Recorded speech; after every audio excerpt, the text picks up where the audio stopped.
ஏழைகள் வாழ நீ செய்த தியாகம். எப்போ 1989 அந்த படம் வந்துச்சு, எங்களுக்கு அந்த அருமை அப்போ புரியல. தலைவர் மறைஞ்சதுக்கு அப்புறம் தான் அந்த பாட்டோட அருமை எங்களுக்கு தெரிஞ்சது. புரட்சி தலைவி அம்மா சரி, டாக்டர் ஐயா கலைஞர் சரி, அவங்கள எதிர்த்து அரசியல் பண்ண ஒரே தலைவர் கேப்டன் தான். நீ யார் வேணா வரலாம், வந்து நான் தான் சிங்கம், எங்களுக்கு ஒரே சிங்கம் கருப்பு சிங்கம்.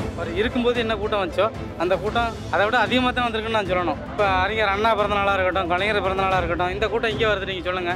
வறுமையா இருந்து சம்பாதிக்க வந்த நடிகர்கள்லாம் இப்ப நிறைய இருக்காங்க சரிங்களா. கோடி கோடியா சம்பாதிக்க நிறைய இருக்காங்க. அவர் வந்து வசதியா இருந்து வறுமையை அனுபவிச்சு சாப்பாடுனா என்ன கஷ்டம்னு சொல்லிட்டு மக்களுக்கு வாழ்ந்து காட்டிட்டு போன ஒரு சகாப்தம் அவர். இப்போ வந்து எங்க அண்ணன்றாங்க, அப்போ உடம்பு சரியாம வந்து பாத்துக்கணுமே. எங்க இளைய கேப்டன் விஜய் பிரபாகர் போட்டி போட்டு அப்போ உங்க ஆதரவு தந்துக்க வேண்டியது. இப்போ விஜய் அரசியலுக்கு வந்திருக்காரு அப்படின்னா அவர் எங்க தலைவரை போட்டி பார்த்து அவர் தான் வளர்த்து விட்டாரு. அவருக்கு அவர் மனச்சாட்சி தெரியும், அப்படி பார்க்கணும். அதை விட்டுட்டு இப்போ அவர் அரசியலுக்கு வந்திருக்கா, அவர் பெரிய ஆள் ஆகணும் அப்படிங்கிறக்காட்டி எங்க தலைவரை யூஸ் பண்ண முடியாது. வந்தாரை வாழ வைக்கும் சொல்லுவாங்க வச்சுலா, வந்தாரை வாழ வைக்கும் கோயம்பேடு கோவில்.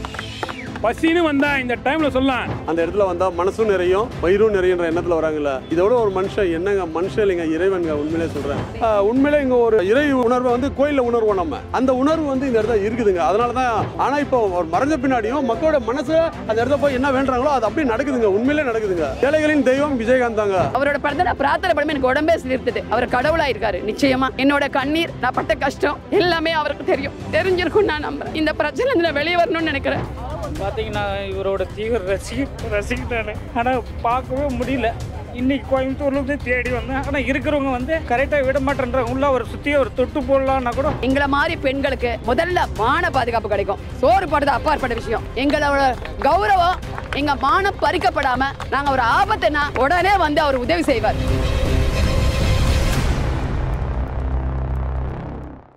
வேலை வேண்டுமா? ப்ளூ ஓஷன் இருக்கிறது. 10th 12th டிப்ளமோ டிகிரி படித்தவர்களுக்கு உணவு, தங்குமிடம், இஎஸ்ஐ, பிஎஃப் இன்சூரன்ஸ் உள்ளிட்ட சலுகைகளுடன் அனுபவத்திற்கேற்ற நல்ல சம்பளம் 15,000 முதல் 30,000 வரை. பெண்களுக்கு முன்னுரிமை. 2,000க்கும் மேற்பட்ட வேலை வாய்ப்புகள் உள்ளன. இப்போதே தொடர்பு கொள்ளுங்கள். Blue ocean. மறைந்த தேமுதிக தலைவர் கேப்டன் விஜயகாந்த் அவர்களோட பிறந்தநாளை முன்னிட்டு அவரோட உருவப்படத்துக்கு ரசிகர்களும் தொண்டர்களும் மரியாதை செலுத்தி வராங்க. சினிமா, அரசியல், சமூக பணின்னு அவரோட சேவையை நினைவு கூர்ந்து அவரை பத்தி மக்கள் என்ன சொல்றாங்கன்னு கேட்கலாம்.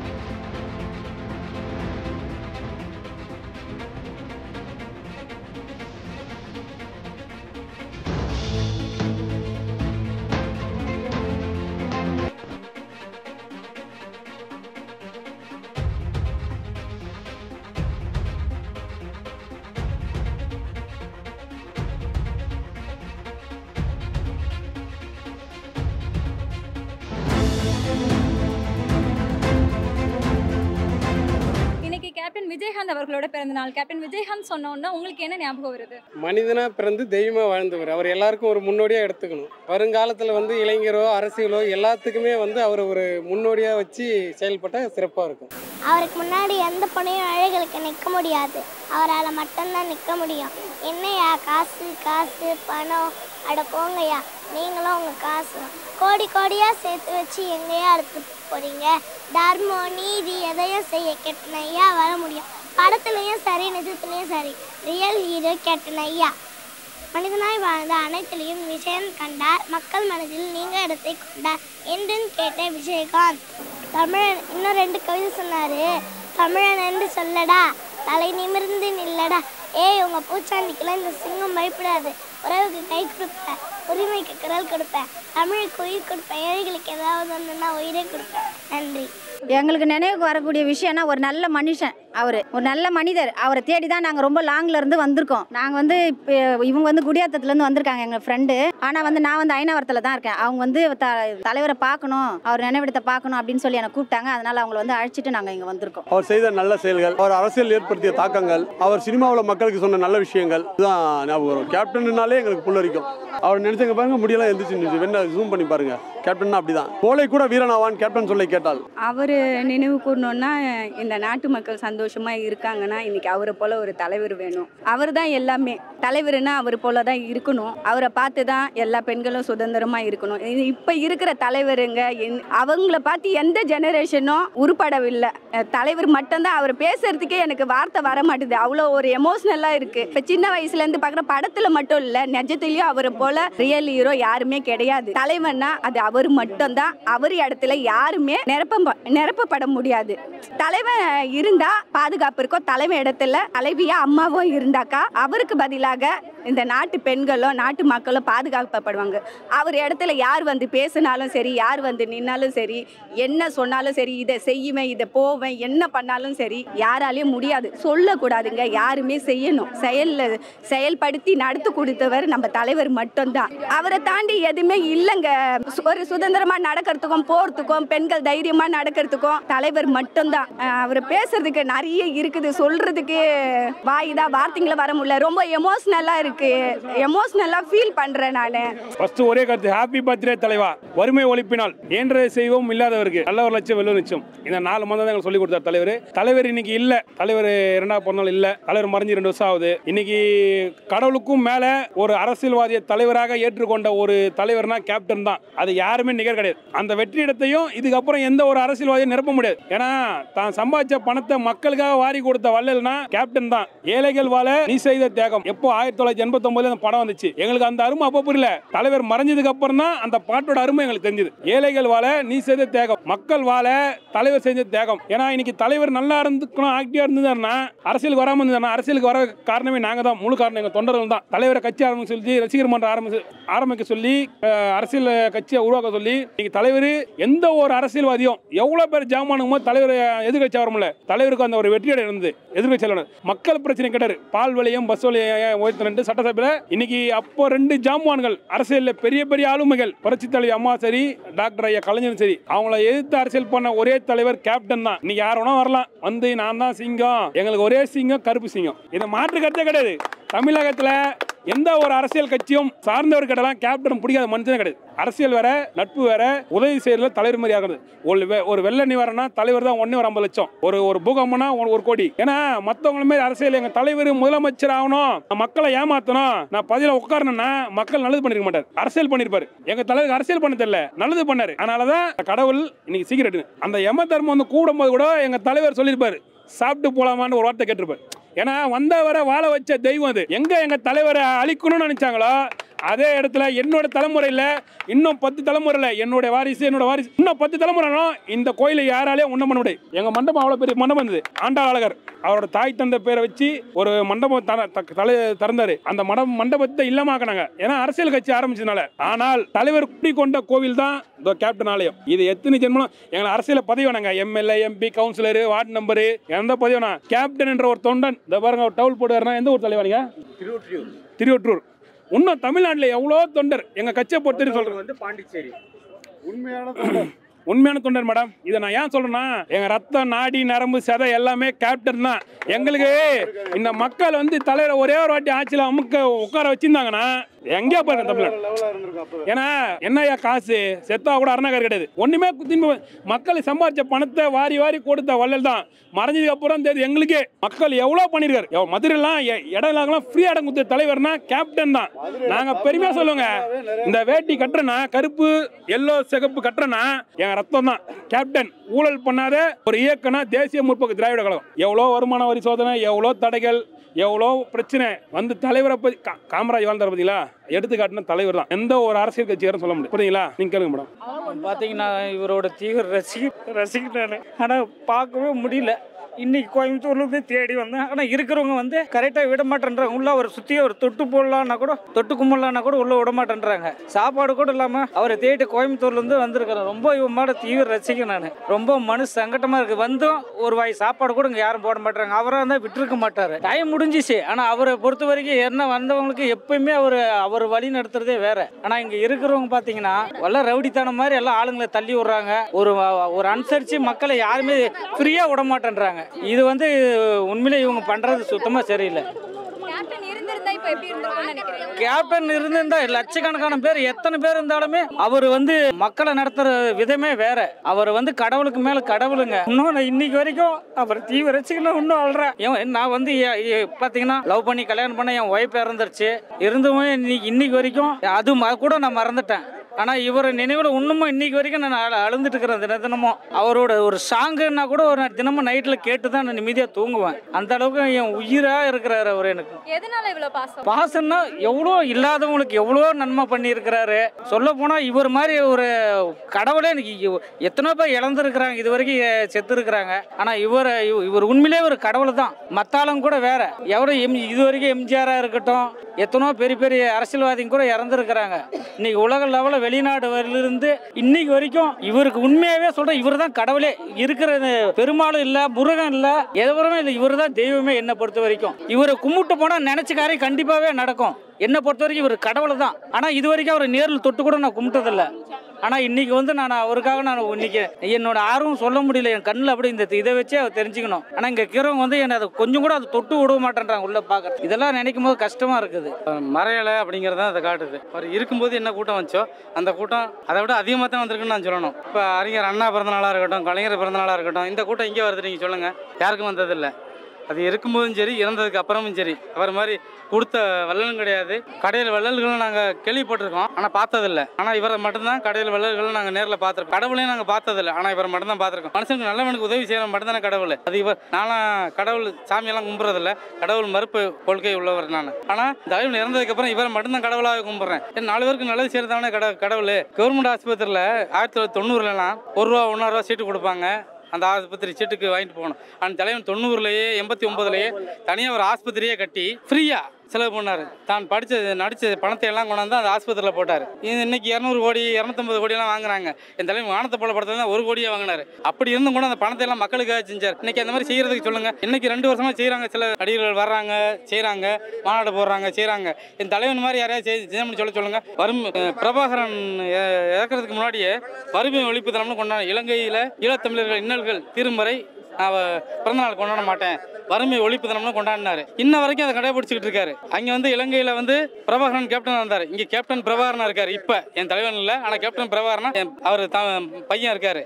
அந்த அளவுக்கு நாங்கள் நடந்துகிட்டு இருக்கோம். ஏன்னா இது வரைக்கும் 32 மாவட்டத்திலையும் கம்ப்யூட்டர், ஏழை மக்களுக்கு வறுமை ஒழிப்பு தினம், கல்விக்கு உதவித்தொகை, அன்னதானம் யார் செஞ்சிருக்கா? ஏன் இதெல்லாம் விட்டுருங்க. கொரோனாவில் செத்து போனாங்க ஏகப்பட்ட பேர். யாருக்கு எங்கே புதைக்கிறேன்னு தெரியல. இங்கே புதைக்கக்கூடாது, அங்கே புதைக்கக்கூடாதுன்னு சண்டையெல்லாம் வருது. இன்னைக்கு அரசியல் களத்தை பார்க்கும்போது கேப்டன் இருந்திருந்தா நல்லா இருக்கும் அப்படின்னு சொல்ல தூண்டுற ஒரு செயல் என்ன? எல்லாமே நல்லா இருந்திருக்கும்.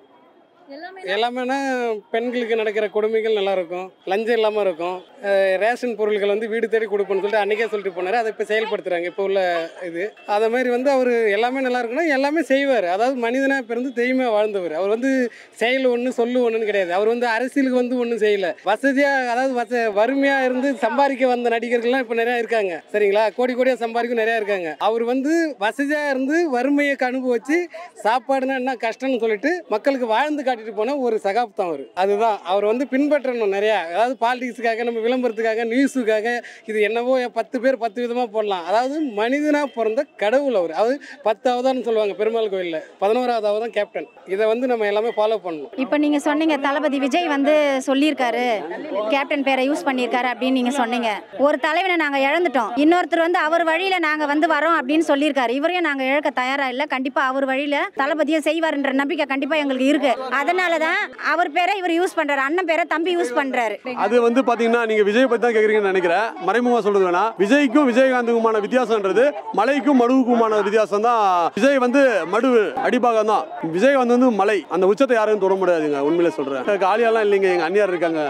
ஏன்னா புலியோடவே பழகினவங்க, வாழ்ந்தவங்க, இருந்தவங்க. அந்த புலிப்பாய்ச்சல் எங்கள் அண்ணியார் கிட்ட பாக்குறாங்க. அண்ணியார் வருவாங்க, கண்டிப்பா வருவாங்க. நிச்சயமாக பெண்களுக்காகவும் மக்களுக்காகவும் நிறைய திட்டங்கள் அண்ணியார் கிட்ட இருக்கு. கண்டிப்பா அண்ணியார் கையில் ஆட்சி கிடைச்சதுன்னா எப்படி சொல்றது, ஜெயலலிதாவை நல்ல ஆளுமை தலைவின்னு சொல்லுவாங்க. வெஸ்ட் பெங்கால்ல மம்தா பானர்ஜி இந்த மாதிரிலாம் சொல்லுவாங்க. அது மாதிரி ஒரு ஆளுமை மிக்க தலைவின் பின்னால் தான் நாங்கள் நிற்கிறோம். கண்டிப்பாக அண்ணியார் அவர்கள் வந்து மிகப்பெரிய அளவில் சூப்பராக செயல்படுவாங்க.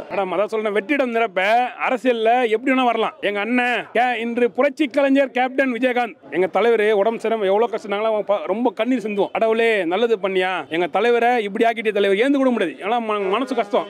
அப்போ வந்து யாரும் கேட்காத கேள்வி, இப்போ வந்து கேட்கறாங்க. இப்போ வந்து எங்க அண்ணன்றாங்க. அப்போ உடம்பு சரியாம வந்து பாத்துக்கணுமே. எங்க இளைய கேப்டன் விஜய் பிரபாகர் போட்டி போட்டு அப்பவும் ஆதரவு தந்துக்க வேண்டியதுனே. கரெக்டா தானே மேடம்? நான் கேட்கற கேள்வி.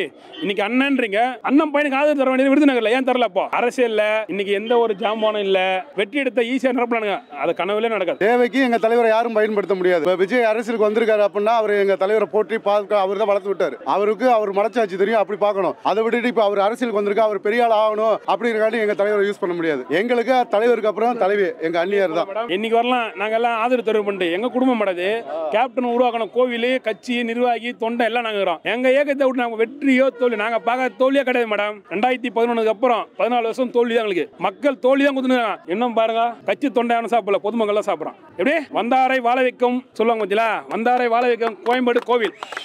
பசின்னு வந்தா இந்த டைம்ல சொல்லலாம். இந்த இந்த இடத்துக்கு போனா நீ 11 மணிக்கு கேப்டன் ஆலயத்துக்கு போனா தலைவரோட சேவையை வந்து சாப்பாடு விஷயத்துல ஒவ்வொரு தொண்டனும் செய்வான். நான் சாப்பிடலன்னா நான் 100 பேருக்கு சாப்பாடு வாங்கி கொடுக்குறேன். என் காசு இருந்தா வாங்கி கொடுத்து நான் சாப்பிடாம போப்பேன். அதுதான் தலைவரோட குணம். என்னைக்கு இருந்தாலும் விஜயகாந்தோட குணம் என்னைக்கு மாறாது. தொண்டரோட எண்ணமும் மாறாது. உண்மையான தொண்டர் என்னைக்குமே என்ன பண்ணுவாங்கன்னா விஜயகாந்துக்கு மட்டும் தான் ஓட்டு போடுவாங்க. அது அந்நியார் வந்திருந்தாலும் சரி, அந்நியாருக்கு மேல் அதுக்கப்புறம் கேப்டன் மகன் வந்தாலும் சரி, தொடர்ச்சியா தேமுக கட்சியில் இருக்க இவங்க இருக்காங்கல்ல, இவங்களை தவிர வேற யாருக்கும் ஆதரவு தெரிவிக்க மாட்டாங்க.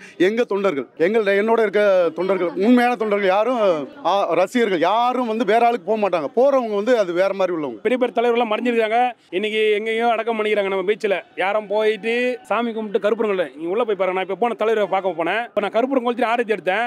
நான் பொதுமக்கள் ஒரு எப்படி பார்த்தாலும் ஒரு 100 பேர் வந்து தொட்டு கும்பிட்டு விபூதி எடுத்து போறாங்க. ஒரு கோயிலுக்கும் மேல 2 லட்சம் பேர் மொட்டை. எந்த ஒரு இயக்க தலைவரும் இப்ப தலைவர் மறைஞ்சிடும், அடுத்த வாரிசு அவள்தான். அதை வந்து ஒரு சமாதி நான் 200 கோடி கூத்து கட்டினேன், 300 கோடி கூத்து கட்டினேன். பாருங்க 5 லட்சம் தான் இருக்கும். அவள் தான். புரியுங்களா? மக்களுக்காக சொந்த இடம் மேடம். எங்க எங்களுடைய லேபிள் அழிக்கணும்னு நினைச்சீங்களோ, இன்னும் 10 தலைமுறை 50 தலைமுறை உங்க ஒரு ஜெனரேஷன்ல எங்க எவ்வளவு தலைமுறைனா தேமுதிகன்ற கோயிலை யாராலும் அழிக்க முடியாது. இது கேப்டன் வாழ்ந்த கோயில். அந்த கோயிலை அழிக்கணும்னு நினைச்சதுன்னா அழிஞ்சு போயிருக்காப்புல. எங்க தலைவரை ஒழிக்கணும்னு நினைச்சதுதான் நீ ஒழிஞ்சு போயிருக்காங்க. யாரும் கிடையாது. மக்கள் சேவையே மக்கள் சேவைன்ற ஒரே தாரக மந்திரம் மேடம். இன்னைக்கு சொல்ல நான் தனித்து போட்டி போட்டு நாங்க தலைவர் நின்று எல்லாத்தையும் அரசியல் பண்ணிட்டு ஜெயிச்சாருங்க. விருதாச்சலம் யாரோட கோட்டை? ஆமாங்க கோட்டை. அந்த கோட்டையில 13,500 வாக்குகளை தலைவர் ஜெயிக்கிறாரு. பெரிய விஷயம். அங்க ஒரே இடத்துல கம்பம் கொடி தலைவர் ஒரு நிமிஷம் கொடி ஏத்துறோம், கொடி கம்பத்தை வெட்டுறாரு. தொண்டனுக்கு அவங்க பிரச்சனை ஒண்ணு தலைவர் வேட்டியை மடிச்சு கட்டினு வந்து இறங்கினாரு. இன்னைக்கு போலாம் வயல்வெளியில மக்கள் பணியாற்றலாம். என் தலைவன் செருப்பே போடாம சேத்துல இறங்கி மக்களோட பணியாற்றுவாங்க. என் தலைவங்க எந்த ஒரு நிகழ்ச்சியிலும் தனி. ஏன்னா அவர் வந்து காசு பணம் சம்பாரிச்சு நல்லா இருக்கணும்னு நினைச்சிருந்தா தலைவர் கட்சி ஆரம்பிச்சிருக்க மாட்டாரு. இனி ஏசி கார்ல எத்தனை நடிகர் ஏசி கார்ல போயிருப்பாரு, எப்படி இருந்திருப்பாரு. மக்கள் சேவை செய்ய கேப்டன் இயக்கத்தை ஆரம்பிச்சாரு. இன்னும் அந்த தலைவர் மறைஞ்சாலும் சரி, எங்கள் குடும்ப தலைவர் அந்நியார், அடுத்தது எங்க சின்ன கேப்டன் விஜய் பிரபாகரன் அவர் பயணம் பண்றோம். சரிங்களா? நாங்க எந்த ஒரு இயக்கத்துக்கு ஆதரவு தர மாட்டோம். தோத்தாலும் ஜெயிச்சாலும் தேசிய முற்போக்கு திராவிட கொடி தான் ஏந்தும் சரி, மாற்று கட்சி கொடி ஏந்த மாட்டோம். தோல்வியே கண்ட மேடம். எங்களுக்கு 14 வருஷம் தோல்வி கண்டுட்டோம். வெற்றி தான் மேடம். என் தலைவன் ரொம்ப சிக்கா உடல்நிலை சரியில்லாம இருந்தாரு. அப்ப கூட என் இடத்துல போச்சுக்கணும். எவன் சொல்லுவான்? எவனா சொன்ன ஒருத்தர் சொல்லுங்க. எவன்ட்ட பணம் இல்லையா, நகை எதுவும் இல்லையா? எவன் சொன்னா? எவன்ட்ட கொரோனாவில் செத்தவங்களை என் இடத்துல போச்சுக்கணும் யாரை சொல்லுங்க. இந்த தமிழக மக்கள் ஆட்சியாளர்கள் யாருமே கிடையாதா? வசதியானவங்க யாருமே கிடையாதா? யாராவது சொன்னாங்களா? என் இடத்துல புதைங்க என்ன? என் தலைவர் சொன்னார், என் இடத்துல புதைங்க கொரோனாவில் இறந்தவங்களன்னு. யார் சொல்லுவா? தான் பணத்தையும் தான் சொத்தையும் எல்லாத்துக்கும் இன்னைக்கு கேள்விப்பட்டிருக்கீங்க. மதுரையில் ஒரு 50 குடும்பமே வாழுது. 25 கோடி 50 கோடி. அந்த அந்த இதெல்லாம் யாருக்கு வரும் சொல்லுங்க? இன்னைக்கு வந்து சொல்றாங்க என் அண்ணன், என் கேப்டன், என் உயிர். இது எப்போ சொல்லணும்? 4 வருஷமா கடந்தார்ல, அப்போ சொல்லணும். இறக்குறதுக்கு முன்னாடி 1 வருஷமா ரொம்ப சிக்கா இருந்தார்ல, அப்போ சொல்லணும். இல்லை வீட்டில் வந்திருக்கணும், வந்து சொல்லியிருக்கணும். இல்லை தம்பி நின்னான்ல, பிரபாகரன் நின்னான்ல விருதுநகர்ல, அப்போ சொல்லியிருக்கணும். ஒரு ஆதரவு மக்கள் எப்போ சொல்லணும்? ஆதாயத்துக்காகவா சொல்லுங்க? எப்போ சொல்லணும்? உங்களுக்கு யார் சொல்லினா உங்களுக்கே தெரியும். அப்புறம் என்கிட்ட கேட்காதீங்க. அது எல்லாருக்கும் தெரியும். கேட்குறவங்க அவங்களுக்கும் தெரியும். முதல் மாநாட்டில் சொல்ல, 2வது மாநாட்டில் ஏன் சொல்ற? நீ 2 மாநாட்டில் இன்னும் 2 மாநாடு நடத்து. அப்ப கூட என் தலைவன் 2005ல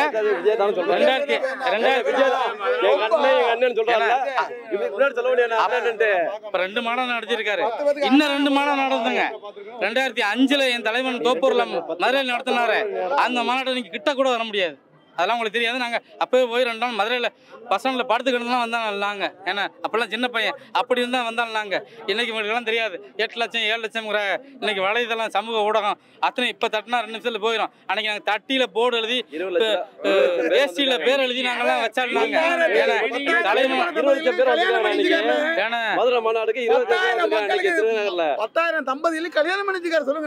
சேலத்துல எத்தனை பேருக்கு அவரோடதுக்கு ஈடு இணைய பிரம்மன்ட்டே போய் இன்னொரு விஜயகாந்த் செஞ்சு விடனாலும் முடியாது. புரியுதா? பிரம்மனாலே முடியாது. அவர் வாழ்ந்த காலத்துல நாங்கெல்லாம் வாழ்ந்திருக்கோம், அவர் கூட இருந்திருக்கோம் அப்படிங்கிறது ரொம்ப ஆனா இந்த மக்கள்லாம் இருக்காங்கல்ல இவங்கெல்லாம் எத்தனை ஜென்மம் எடுத்தாலும் இன்னும் நாசமா தான் போவாங்க. ஏன்னா இவர் மாதிரி ஒரு ஆளெல்லாம் கொண்டு வர முடியல. ஏன்னா நீங்க எல்லாம் இப்ப உங்க ஊடகமே சொல்றேன், உங்களை மாதிரி ஆளுகளை அவர் எவ்வளவு கேவலப்படுத்தினீங்க சொல்லுங்க. இன்னைக்கு தூக்கி வச்சு பேசுறீங்க, உங்களுக்கு வியூஸ் வரங்கிறதுக்கு அன்னைக்கு தூக்கி வச்சு பேசுறீங்கல்ல. அன்னைக்கு இங்கே போனீங்க லேசா இருமிட்டாரு முடியல கொரோனான்றீங்க. இன்னைக்கு கொஞ்சம் நாங்க மனசாட்சியோட இருக்கோம், நீங்க ஊடகம் மனசாட்சியோட இருங்க சரியா? அவர் மாதிரி ஆள்லாம் நல்லா வந்திருந்தா தமிழ்நாட்டில் இந்த மாதிரிலாம் ஏழை மக்கள் இருக்கவே மாட்டாங்க. ஏன்னா கேப்டன் விஜயகாந்தோட பேர் நிறைய பேர் வந்து பயன்படுத்துறாங்க. இது வந்து எதுக்காக அப்படின்னு தாவேகா தலைவர் விஜய் அவர்கள் வந்து பயன்படுத்துறாரு. பயன்படுத்துறது தப்பு இல்லை. அவர் வந்து வளர்த்து விட்டவர் வந்து கேப்டன் தான். ஆனால் கேப்டனுக்கு அடையாளம் கொடுத்தவர் அவங்க அப்பா விஜய் 10 படத்துக்கு மேலே கொடுத்துருக்காரு. அந்த நன்றி விசுவாசத்துக்காக சம்பளமே இல்லாமல் செந்தூர் பாண்டியை வந்து நடித்து வந்து அடையாளமே இல்லாதவருக்கு அடையாளம் கொடுத்தவர் சரிங்களா?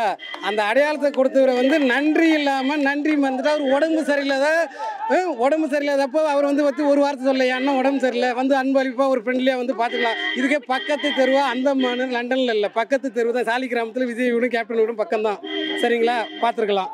இல்லை ஃபர்ஸ்ட் மீட்லேயே வந்து என்னுடைய மானசீக குரு வந்து கேப்டன் அவர் எல்லாம் நான் இல்லை அப்படின்னு சொல்லிட்டு ஃபர்ஸ்ட் மீட் விக்கிரவாண்டி மீட்டிங்லேயே சொல்கிறீங்களா? இது அரசியல் ஆதாயத்துக்காக சொல்கிறாரு சரிங்களா? இது வந்து புறக்கணிக்கணும். இந்த கருத்தை நாங்கள் ஏற்றுக்க மாட்டோம். ஆனால் இவர் என்னதான் சொன்னாலும் நீங்கள் மதுரையில் மாநாடு போட்டால் கேப்டன் ஆகிட முடியாது, அவரை மாதிரி சாப்பாடு கொடுத்தா கேப்டன் ஆகிட முடியாது. அது உணர்வு அவர் சொல்லுவார் இல்லை இங்கேருந்து வரணும்னு, அது வந்து உண்மையாக வரணும் சரிங்களா? இது பாலிடிக்ஸ். எல்லா பாலிடிக்ஸை விட நான் வந்து மாற்றிடுவேன்னு சொல்கிறாருல, இவர் சினிமாவில் நடிக்கிற மாரி இது ஓவர் ஆக்டிங். இதை யாருமே நம்ப மாட்டாங்க. அவர் ரசிகர் வேணா நம்பலாம், நாங்கள் ஏற்றுக்க மாட்டோம். அந்த உலகமே அழிஞ்சாலும் நாங்கள் மாற மாட்டோம். கேப்டன் தான். எந்த தலைவருக்கு அவசியம் வறுமை ஒழிப்பு தினம்னு இருக்குங்களா? விஜயகாந்த் பிறந்தனால வறுமை ஒழிப்பு தினம். வறுமை ஒழிப்புனா என்ன யாராவது இன்னைக்கு இவ்வளோ பெரிய தலைவர்கள்லாம் இருக்காங்க. குறிப்பாக சொல்லணும்னா கலைஞர் சமாதி இருக்குது, அந்த பக்கம் பார்த்தீங்கன்னா ஜெயலலிதா சமாதி இருக்குது. இங்கெல்லாம் பார்த்தீங்கன்னா அதெல்லாம் வந்து போகிறாங்க, டூரிஸ்ட் ஸ்பாட்டை தான் பார்க்குறாங்க. ஆனால் விஜயகாந்தோட இடத்துக்கு வந்தால் அந்த இடத்துல வந்தால் மனசும் நிறையும் வயிறும் நிறைய எண்ணத்துல வராங்கல்ல. இதோட ஒரு மனுஷன் என்னங்க மனுஷன் இல்லைங்க, இறைவன்ங்க. உண்மையிலே சொல்றேன், இங்க வந்து ஒரு காட் பவர் இருக்குங்க. உண்மையிலே நிறைய பேர் வந்து பார்க்க வந்திருக்குங்க. வேண்டுதல் வச்சா கண்டிப்பா நடக்குதுங்க மேடம். இங்க வந்து வேண்டுதல் வச்சா கண்டிப்பா நடக்குதுங்க. உண்மையிலே அவர்கிட்ட அவர் உயிரோட இருக்கும்போது எப்படி இந்த மனு கொடுத்துட்டு இருந்தாங்களோ அந்த மாதிரி இங்க வந்து கண்டிப்பா வேண்டுதல் வச்சா கண்டிப்பா நடக்குது. எனக்கே நிறைய விஷயம் நடந்தது. இங்க வந்தா உண்மையிலே இங்க ஒரு இறை உணர்வை வந்து கோயில்ல உணர்வோம் நம்ம. அந்த உணர்வு வந்து இந்த இடத்துல இருக்குதுங்க. அதனாலதான் நாங்க பாத்தீங்கன்னா இப்போ ஜஸ்ட் 1 மந்த் முன்னாடி வந்ததுதான், திரும்பி மறுபடியும் வந்துவோம், திரும்பி இன்னொரு மாதம் வச்சிருவோம்.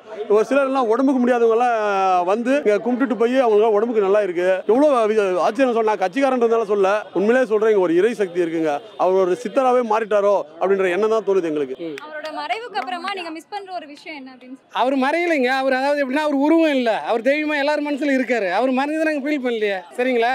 அவர் எங்க மறைஞ்சிட்டாரு? அதாவது இந்த பூமி வந்து ஒரு வாடகை வீடு, ஒரு வாடகை வீட்டில் இருக்கும். அந்த வீடு வந்து நம்ம காலி பண்ணி ஆகணும். இந்த உடம்பு வந்து அப்படி வாடகை வீடு மாரி தான். அவர் வந்து அந்த வீட்டை தான் காலி பண்ணிருக்காரு தவிர அவர் வாழ்ந்த வாழ்க்கை, அவர் சொன்ன வசனம், அவர் படம், அவர் சொன்ன எல்லாமே மெசேஜ் எங்கிட்ட இருக்கு. இந்த உலகம் அழிகிற வரைக்கும் அவர் இருப்பாரு. அவர் எங்க மறைஞ்சிட்டாரு? இங்க வந்து மக்கள் வந்து மனுக்கள் இப்ப கொடுத்துட்டு போயிட்டு இருக்காங்க. இல்ல மனு இல்லைங்க, மனு அந்நியர்கிட்ட கொடுக்கும், அது ஒரு விஷயம். மனு தலைவர் வந்து உயிரோடு இருக்கும்போது நிறைய மனுக்கள் வரும். அந்த மனுக்களுக்கெல்லாம் அவர் வந்து பரிசீலனை பண்ணி அவரால் முடிந்த உதவி செய்வாரு. ஆனா இப்போ அவர் மறைஞ்ச பின்னாடியும் மக்களோட மனசு அந்த இடத்துல போய் என்ன வேண்டாங்களோ அது அப்படியே நடக்குதுங்க. உண்மையிலே நடக்குதுங்க. ஏழைகளின் தெய்வம் விஜயகாந்த் தாங்க. வணக்கம் மேடம். ஆக்சுவலா இப்போ கலைஞர் சாரோட ஆட்சியில ஸ்டாலின் வந்திருக்காங்க. கிட்டத்தட்ட வந்து ஒரு 4 இயர்ஸ் ஆயிடுச்சுன்னு நினைக்கிறேன். ஆனா 3 இயர்ஸா என்ன தெருவா அலைய விட்டுருக்காங்க. அப்ப இந்த ஆட்சி என்ன லட்சணத்துல நடக்குது? ஒரு பொம்பளை பொண்ணு படிச்சவ BA முடிச்சிருக்கா, எக்கனாமிக்ஸ் கோர்ஸ், கரஸ்பாண்டன்ஸ், டைப்பிங் முடிச்சிருக்கேன். ஆனா முழு பூச்சரிக்காவை சோத்துல மறைச்சிருக்கானுங்க. என்னன்னு ஒரு நல்லா இருக்கிற பொண்ணு பைத்தியம்னு சொல்லிட்டு எங்க போய் கேஸ் கொடுத்தாலும் கேஸ் எடுக்கல, போலீஸ்காரங்கிட்ட ஹெல்ப் கேட்டா ஹெல்ப் செய்யல, எல்லா விதத்தையும் பாதிக்கப்பட்டு தெருவா தெரியப்பட்டிருக்கானுங்க சோறு தண்ணி இல்லாம. ஆனா நான் பணக்கார வீட்டு பொண்ணு, வசதியான வீட்டு பொண்ணு, என் வாழ்க்கையை நாசம் பண்ணி கல்யாண வாழ்க்கையை கெடுத்து விட்டு வேற ஒருத்தனோட கூட்டி கொடுக்குறாங்க. அதுக்கு சொந்தக்காரங்களை பிளாக்மெயில் பண்ணி வச்சிருக்கானுங்க. விஜயகாந்த் சார் ஆட்சி வந்தா எங்களை மாதிரி ஏழைகளுக்கு முக்கியமா பாதிக்கப்பட்ட பெண்களுக்கு நல்லது நடக்கும். கண்டிப்பா அவர் பணத்துக்காக செய்ய மாட்டார். அவர் ஒரு தர்ம தேவன், ஒழுக்க பொற்கட்சியிலன் அவர் படத்தோட நான் பார்த்திருக்கேன். படத்துல கூட பெண்களை வந்து அவமரியாதையா பேச மாட்டாரு, ஒரு வார்த்தை தப்பா பேச மாட்டாரு, ராங் பிஹேவியர் நடத்த மாட்டாரு. நடிப்புல கூட அவ்வளவு கவனம் செலுத்திருக்காரு பெண்களுக்காக. அதனால நினைச்சேன் நான் எனக்கு இந்த கட்சியை பத்தி இதை பத்தி எதுவுமே தெரியாது. அவர் ஒரு நல்ல மனுஷன். அவர் படங்கள் நான் பார்ப்பேன், எனக்கு பிடிக்கும். அவர் இறந்துட்டாருன்னு கேள்விப்பட்டு கொஞ்சம் கஷ்டமா தான் போச்சு எனக்கு மனசு. பார்க்கணும்னு வந்தேன், அப்ப நான் உள்ள வர முடியல. இன்னைக்கு என் வாழ்க்கையே தொலைச்சிட்டு தெருவுல நிக்கிறேன். என்னன்னா ஒரு மோடி கட்சி ஆளும் கருணாநிதி கட்சி ஆளு 2 ஆட்சி நடக்குது. இந்த 2 ஆட்சியிலுமே பெண்களுக்கு பாதுகாப்பே கிடையாது. பெண்களை வீடு வீடா புந்து கற்பழிக்கிறானுங்க. இந்த மணிகண்டன்றவ கட்சியில இருக்கான், அவன் மோடி கட்சியில இருக்கான், அவனுக்கு உதவி செய்யறாங்க இந்த கட்சியில. அப்புறம் கலைஞர் ஆட்சியில ஒருத்தர் இருக்கான். இல்ல இந்த 2 பேரும் சேர்ந்துக்கிட்டு ஏழை மக்களோட பெண்களோட மான மரியாதையோட விளையாடுறானுங்க, தாலி இருக்கிறானுங்க, வாழ விடாம எங்க குடும்ப ஒற்றுமையை சீர்குலைச்சானுங்க. அம்மா அப்பா அக்கா ஒரு பக்கம், தங்கச்சி ஒரு பக்கம், அண்ணன் ஒரு பக்கம், நான் ஒரு பக்கம், தெரு தெருவா திரிஞ்சுட்டு இருக்கோம். ஒருத்தரும் எங்களுக்கு ஹெல்ப் பண்ணல. நான் அழக்கூடாதுன்னு நினைக்கிறேன். நான் கொஞ்சம் தைரியமான பொண்ணு, போல்டான பொண்ணு. அழறது தீர்வு கிடையாது. பிரச்சனையை நான் சொல்றேன். எனக்கு விஜயகாந்த் சார் மூலமா நல்ல தீர்வு கிடைக்கும் நம்பி வந்திருக்கேன். எனக்கு உதவி செய்வாங்கன்னு நம்புறேன். அந்த ஐயா இப்ப இல்லனாலும் அவரோட படத்துக்கிட்ட நான் பூஜை பண்ணிருக்கேன். அவரோட படத்தை நான் பிரார்த்தனை பண்ணி எனக்கு உடம்பே சிலிர்த்தது. அவர் கடவுளா இருக்காரு நிச்சயமா. என்னோட கண்ணீர், நான் பட்ட கஷ்டம் எல்லாமே அவருக்கு தெரியும், தெரிஞ்சிருக்கும் நான் நம்புறேன். இந்த பிரச்சனை நான் வெளியே வரணும்னு நினைக்கிறேன். எனக்கு விஜயகாந்த் சார் மூலமா ஹெல்ப் கிடைக்கும்னு நினைக்கிறேன். என் வீட்டை பூட்டை உடைச்சிட்டாங்க. கம்ப்ளைண்ட் கொடுத்த 5 மாசம் ஆகுது, எந்த ஆக்ஷனும் எடுக்கல. வில்லிவாக்கம் ஸ்டேஷன்ல கொடுத்த, கமிஷனர் ஆபீஸ்க்கு போனேன், கலெக்டர் ஆபீஸ்க்கு போனேன், யாருமே எனக்கு ஹெல்ப் பண்ணல. இதுக்கு வேற என் பேரை வேற கட்டி வச்சிருக்காங்க. தப்பா பேரை கட்டி வச்சு என்ன ராங் பர்சன் சொல்லிட்டு, பைத்தியக்காரின்னு சொல்லிட்டு, எங்க போனாலும் ஒரு ரெக்கார்டு வச்சுட்டு, போன் வச்சுட்டு, வீடியோ வச்சுட்டு, போலீஸ்காரங்க உள்ளவே அமுக்குறானுங்க, வெளியே வர விடாம. அது போலீஸ்காரனோட ஃபால்ட்டா இல்ல இப்ப நடக்கிற அரசியல்வாதி ஃபால்ட்டான்னு எனக்கு தெரியல. ஆனா எனக்கு நியாயம் கிடைக்கல. 3 வருஷமா அலைஞ்சிட்டு இருக்கேன். இதே மாதிரி தான் ஸ்டாலினோட பையன் உதயநிதி ஸ்டாலின் வந்தாரு. அவர் வந்து மேலாப்புல வந்து போறாரு. அந்த மனுஷன் மேல எனக்கு மரியாதை இல்ல, ரொம்ப கேவலமான மனுஷன் நினைக்கிறேன். நான் திட்டுறேன், நான் தைரியமா திட்டுறேன். ஏன்னா ஆட்சியில வந்தா எதுக்கு வர நீ? ஜாலியா கார்ல ஊர்வலம் வருவோம், பொம்பளை கூட ஊர் சுத்தமா வர, சொகுசு வாழ்க்கை வாழ்த்து வரியா? மக்களை காப்பாத்தணும், குறிப்பா பெண்களை காப்பாத்தணும். அவங்களுக்கு ஆபத்துனா அவங்களுக்கு உதவி செய்யணும். மேலாப்புல கார்ல வந்து வசதியா இருக்க பிராமினுக்கு கிஃப்ட் கொடுத்து போறாரு, வீடு கொடுத்து போறாரு. வசதியா இருக்கவனா மேல மேல மேல ஏத்துறாரு. ஏழ்மையில இருக்கிறவங்க திரும்பி பார்க்காம இருக்காரு. இதுக்கு அவனுக்கு ஆட்சி கொடுத்து உட்கார வச்சோம். நான் கேக்குறேன், பஸ் அவங்க அப்பா ஃப்ரீயா விட்டுருக்காரு, நான் அப்ரிஷியேட் பண்றேன், ஓகே. ஆனா அவங்க மகன் வந்தாரு, ஒரு வார்த்தை என்ன திரும்பி பார்க்கல. என்ன பாக்குறதுக்காக வந்து அவர் வந்து ஒரு ஃபங்க்ஷன் அட்டெண்ட் பண்ண வந்தாரு பார்த்தசாரதி கோயில்ல. 2 முறை வந்திருக்காரு. 2 முறையும் போலீஸ்காரங்க நிறுத்திட்டாங்க என்ன பார்க்க விடாம. அவரும் நைஸா கண்டுக்காத மாதிரி போயிட்டாரு. போலீஸ்காரங்க நிறுத்தினாலும் ஒரு பொண்ணு கதறிட்டு இருக்கா, இப்படி தெருவுல நிக்கிறா, என்ன பிரச்சனைன்னு இறங்கி கேட்கணுமா கேட்க கூடாதா? அதான ஒரு ஆட்சி நடத்துறதுக்கு தகுதி உள்ளவன். மேலாப்புல ஊர் சுத்துறதுக்கோ சொகுசு வாழ்க்கை வாழ்றதுக்கும் பெண்களோட கும்மல் அடிக்கிறதுக்குமா? நான் கேட்கிறேன், ஆட்சிக்கு வரவங்க சரி, யாரா இருந்தாலும் சரி, எனக்கு கருணாநிதி வேண்டும், எம்ஜிஆர் வேண்டாம், விஜயகாந்த் வேண்டாம் இல்ல. என்ன பொறுத்த வரைக்கும் இந்த ஆட்சிக்கு வரவங்க, ஆட்சிக்கு ஓட்டு போட்டவங்களுக்கு உண்மையா நடக்கணும். மக்களுக்கு எந்த பாதுகாப்பு கொடுக்கணும், எந்த சூழலையும் ஆட்சிக்கு துரோகம் பண்ணக்கூடாது. உட்கார்ந்து அந்த ஆட்சிக்கு உண்மையா இருக்கணும், தர்ம சிந்தனையோட வாழணும், ஒழுக்கமா இருக்கணும், பெண்களோட குறிப்பா மானத்துக்கு பாதுகாப்பு கொடுக்கணும். இந்த ஆட்சியில் அது இல்லவே இல்லை. பெண்கள் மானம் பறிக்கப்படுது. எங்க அக்கா தங்கச்சி வீட்டுல ஆளுக்கு ஒரு வீட்டுல பொண்ணை விட்டு அவமானப்படுத்துறானுங்க. இவ்வளவு அக்கிரமம் நடந்திருக்கு. கெடுத்துட்டு இருக்கானுங்க, வீடு பொண்ணு கெடுக்கிறானுங்க பொண்ணை மனமாற. அந்த மணிகண்டன், சுப்பிரமணி, அப்புறம் ராஜசேகர், அப்புறம் ஆனந்த் என் ஃப்ரெண்டு, அவன் என்ன பண்ணான்னு தெரியாது. உதயாங்கிறவர் என் ஃப்ரெண்டு தான், ஆனா என்ன பண்ணான்னு தெரியாது. அப்புறம் பூபாலன்ற ஃப்ரெண்டு தான், நான் ரியல் எஸ்டேட் வேலை பார்த்தேன். அவன்லாம் எனக்கு ஜோடியா. கார்பரேஷன்ல துரைன்னு ஒருத்தர் இருக்கான், அவன் என் குடும்பத்தை அழகழிச்சிட்டு இருக்கான். ஆளுக்கு அழகழிக்கிறானுங்க. ஒரு கவர்மெண்ட்ல இவ்வளவு பெரிய அரசியல்ல பட்ட பகல்ல முழு பூசணிக்காக சோத்துல மறைக்கிறானுங்க. ஒரு தெளிவான பொண்ணு என்ன பைத்தியம்னு சொல்லியிருக்கா, படிச்ச பொண்ணு, போல்டான பொண்ணு, இன்னைக்கு இங்கே செத்தா கூட எனக்கு கவலை கிடையாது. அப்படி ஒரு தைரியமான பொண்ணு தெரு தெருவா திரிய விட்டுருக்கானா? ஒன்னும் தெரியாத அப்பாவி பெண்கள்லாம் இவனுங்களால எந்த அளவுக்கு பாதிக்கப்பட்டிருப்பாங்க? நான் சொல்றது உங்களுக்கு புரியுதுங்களா? சோ விஜயகாந்த் சார் வந்தாருன்னா கண்டிப்பா கண்டிப்பா எங்களை மாதிரி பெண்களுக்கு முதல்ல மான பாதுகாப்பு கிடைக்கும். சோறு போடுறது அப்பாற்பட்ட விஷயம். எங்களோட கௌரவம், எங்க மானம் பறிக்கப்படாம நாங்க ஒரு ஆபத்துனா உடனே வந்து அவர் உதவி செய்வார். அந்த மாதிரி ஆட்சி நடத்துறவங்க தான் இந்த பூமிக்கு தேவை, இந்த உலகத்துக்கு தேவை. பெண்களுக்கு பாதுகாப்பு வேணும்.